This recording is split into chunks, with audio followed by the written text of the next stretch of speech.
Alright, y'all. Y'all see it. It was all a lie from Jamari. This is an update on the Jay-Z situation. And let's see what we got here, because this one seems like it's going to be interesting. Y'all remember how we were reacting to the other one before, and it was seeming a little fishy. So now let's see a little bit about what's going on over here. Then my hat's all tweaked and balled up. I really don't care, though. I don't know why it looks like it got some ball in my head or something. I don't know. It's a dread. Alright, anyways, let's go. So earlier this week, I told you guys about some very serious allegations being levied against rapper Jay-Z, with these claims revolving around the ongoing situation with his longtime friend P. Diddy. The claim was that back in the year 2000, Jay-Z and Diddy took turns violating a 13-year-old girl at a VMA's after party. The girl claimed she was dropped off at Radio City Music Hall by a friend. She says that she tried to get into the VMAs but ultimately failed, and that she then approached Diddy's limo driver, who would take her to an after party thrown by Diddy himself, where she claims that she was given a mixed drink that would make her lose control of her body, and this is when she was allegedly taken advantage of. And even when I read the whole thing was just like sketchy from the get-go, because it's like, why is the limo driver just parked like right outside in the front? You know, that whole thing. And remember, we said there's important people that we got to talk to. We got to talk about the gas station. We got to talk to the dad. We got to talk to the limo driver. Yeah, man, there's just too many holes. Let's see. Initial court filing, I did have some questions about how valid it really was. Like, I get that it was a different time, but to me, no one in their right mind would leave a kid in New York City unsupervised for hours on end. That's what I'm saying. And the best friend took... And then also, I just want to say, if she was lying, he needed to come back and, like, sue the life out of her. I also found it curious that she claims that she was under the influence of a substance that made her lose control of her body, but she somehow still had the wherewithal to get a grown man off of her by punching him in the face. Yeah. And that she was able to run out of the room, out of the mansion, and retrace her way on foot back to a gas station, while presumably still under the influence and in the middle of the night. Also, the whole part where Diddy comes in and allegedly says, "You're ready to party," sounded like something out of a fan fiction more than anything else. And now this woman has actually come forward with an anonymous interview via NBC, and there is a serious lack of consistency with her story, to say the least. And before I roll the clip, I do want to try and remain as sensitive as I can be, because NBC does start this by saying this woman does actually have a mental disorder, as I believe they have had her back. Wait a minute. Not only is... Okay, she also has a mental disorder. Nah, bro. What is NBC doing? And this woman has been diagnosed with autism.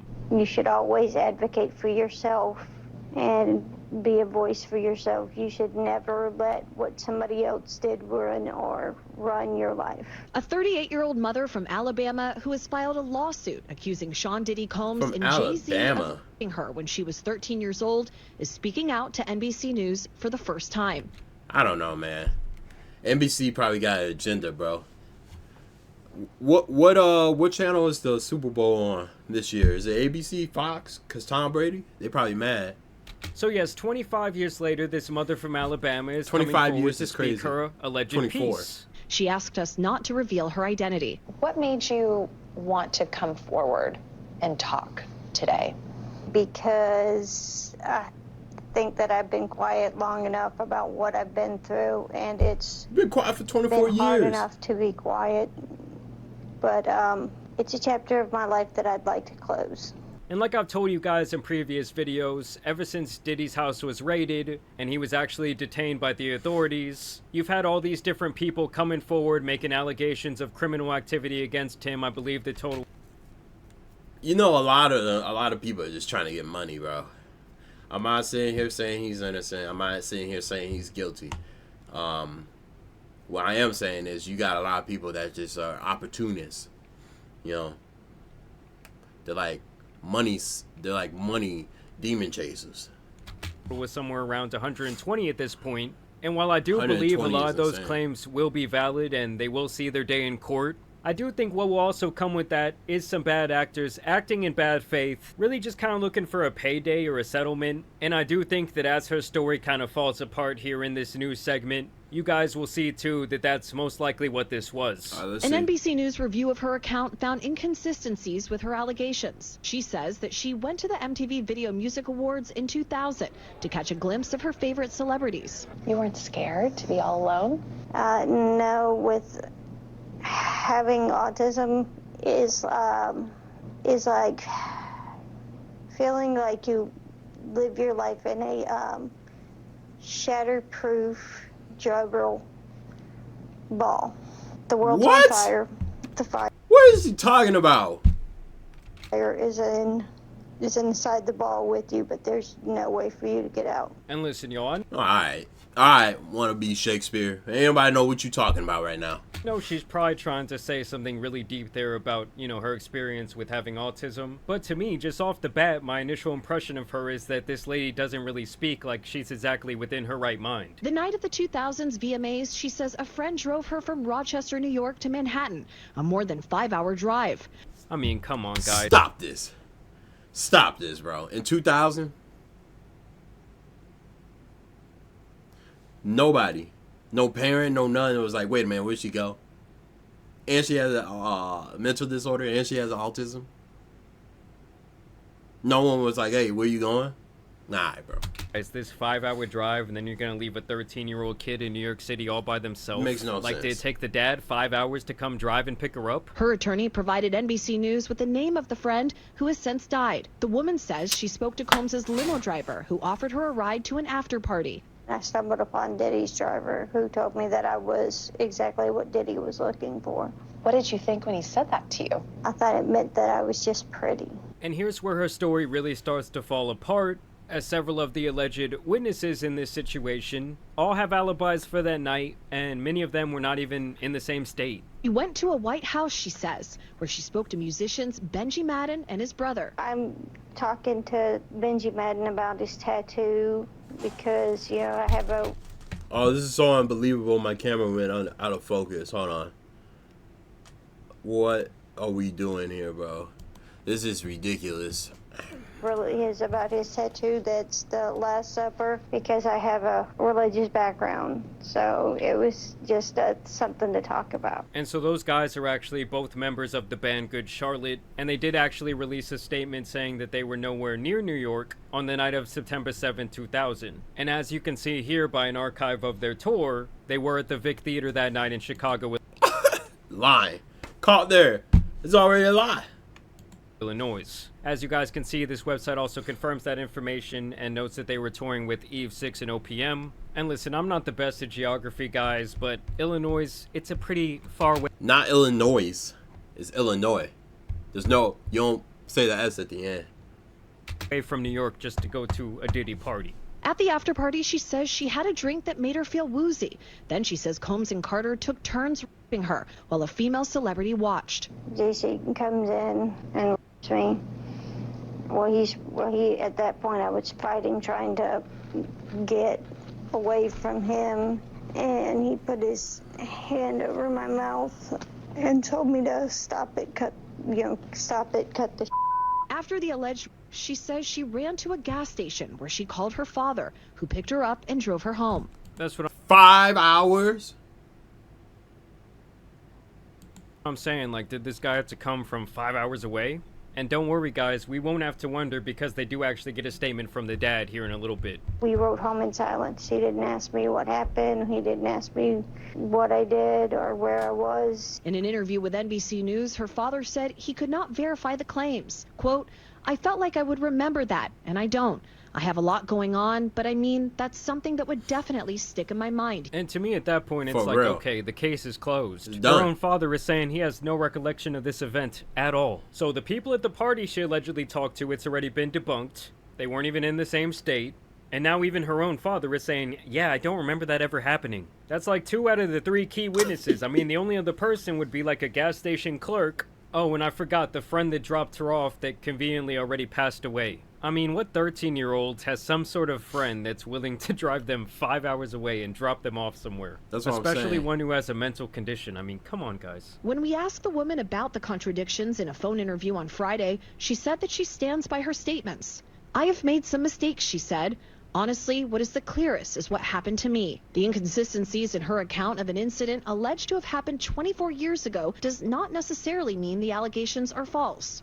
The accuser's attorney, Tony Busby, said, because we have interrogated her intensely, she has even agreed to submit to a polygraph. This has been extremely distressing for her, to the point she has experienced seizures and had to seek medical treatment due to the stress. Oh, man. Oh, And I know goodness, Tony this is ridiculous. This is ridiculous. Busby has been a really successful lawyer working some of the biggest cases, especially out of Houston, over the last couple of decades. Travis Scott. With that being said, the guy is obviously an opportunist, Yeah. and he loves jumping on these high-profile cases, and I think in this instance, it seems like he just flew a little bit too close to the sun. Like, to me, even just reading the initial court document without these other witnesses coming out and saying that the story is bullshit, I already felt like her claims were really questionable, to say the least. And it was definitely not something that I felt could be, like, substantiated in court. She needs to be held liable. She needs to be held liable. Any part of you scared coming out against such powerful people? I'm scared of what could happen, but I'm more afraid of letting it eat me alive from the inside out than I am of being chastised by their fans. And Jay-Z and Rock Nation, as well as his attorney, would actually put out a statement after this news piece was released, where he says, today's investigative report proves this attorney, Busby, filed a false complaint against me in pursuit of money and fame. This incident didn't happen, and yet he filed it in court and doubled down in the press. True justice is coming. We fight from victory, not for victory. This was over before it began. This 1-800 lawyer doesn't realize it yet, but soon. And that's apparently a statement directly from Jay-Z himself. And in a statement from his lawyer, they say, it is stunning that a lawyer would not only file such a serious complaint without properly vetting, but would make things worse by further peddling this false story in the press. We're asking the court to dismiss this frivolous case today, and will take up the matter of additional discipline for Mr. Busby and all the lawyers that filed the complaint. And listen, guys, Jay-Z has money, Jay-Z has power, and that's not just in the entertainment industry. Jay-Z actually holds a lot of political power. He's been in bed with the NFL, I believe, for close to a decade. And so now I truly do believe that we're going to see a bit of a war between him and this guy, Tony Busby. Like I told you guys before, Tony was the one who represented all those women against Deshaun Watson a couple years ago. So you know the NFL wants to fuck with him too. I mean, Deshaun Watson, he's a disgusting... Yeah, he about to get got. They about to come crash. Everybody about to come crashing down on this dude. Person, and business-wise, that was a horrendous look for the NFL. And so, you know, if they have the chance to, like, help Jay-Z stick it to Tony in this situation, they definitely will. So yeah, guys, we're gonna have to wait and see what happens in this situation, but to me, this story does seem quite frivolous at this point. Like, I don't think this accuser has a whole lot of ground to stand on. And I know that there's the saying that the truth does not matter when the lie is more entertaining than the truth itself. But it is shocking to me, the stark contrast between when Jay-Z was initially accused and people saw the headlines that he had violated this 13-year-old girl, and how quickly that all spread, and how much, like, hate he was receiving from all these massive pages, getting millions of impressions, millions of likes, millions of retweets. But now that this news piece has come out and it doesn't fit that whole narrative, very few people are talking about it. This is being spread on a very small scale. And I'm not trying to say that Jay-Z is some saint, or that he's never been involved in criminal activity, or that his relationship to Diddy all these years isn't questionable, to say the least. But at least in this specific instance, this does seem like a whole bunch of BS to me. But either way, I do want to know what you guys think about it down below. Obviously, we will continue to follow the Diddy timeline, so y'all make sure you subscribe. But either way, I do want to thank you guys for watching today's video and dropping a like, maybe sharing it with a friend. Man. That's all I can say. But as you guys know, it's been your boy, the Tan Superman, and some other court cases out here need to be covered. So I'm out. Peace! W video Jamari, man. Gotta be held responsible for something. I want to see how that plays out. People ain't even really talking about it. But, you know, we are, because we cover both sides and all sides. So that's what we do. All right. Hey, make sure y'all hit that subscribe button, too. I mean, you watch this, hit that subscribe button, like me up. And, hey, let's get to the next one.